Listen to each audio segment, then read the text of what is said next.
Hello বন্ধুরা, একজন খুব অসুস্থ মানুষের বাড়ি এসেছি, যে সে অসুস্থ, তাকে দেখানোর জন্য এসেছি।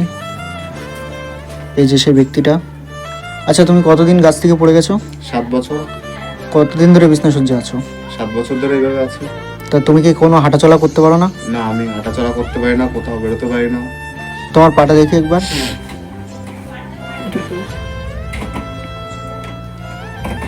আমি কোথাও বেরোতেও পারি না, এইভাবে ঘরের ভিতরে সারাক্ষণ শুয়ে থাকি, বসে থাকি। বাড়িতে কে কে আছে? মা, বাবা, দাদা, মেয়ে, আমি।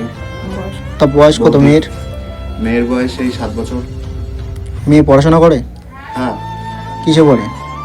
ও অনেক পড়ে। পড়াশোনা কিরকম চলছে মেয়ের? আমার এরকমের জন্য প্রাইভেট দিতে পারছি না, পড়াশোনা করাতে পারছি না। বউ কোথায়? ওর মা চলে গেছে ছেড়ে। কত বছর হয়েছে? 2 বছর হয়ে গেল।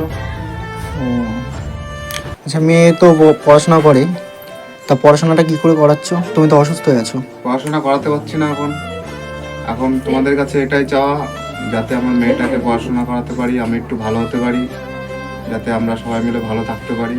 খুবই কষ্টের মধ্যে আছি, ঠিকমতো খাওয়া দাওয়া করতে পারি না, মেয়েটাকে পড়াতে পারি না। তো এখন সবার কাছে কি এখন বর্তমানে? সবাই আমাকে একটু সাহায্য করো, আমার একটু বেশি বেশি করে সাপোর্ট করো, যাতে আমি আগামী দিনটা ভালোভাবে বাঁচতে পারি।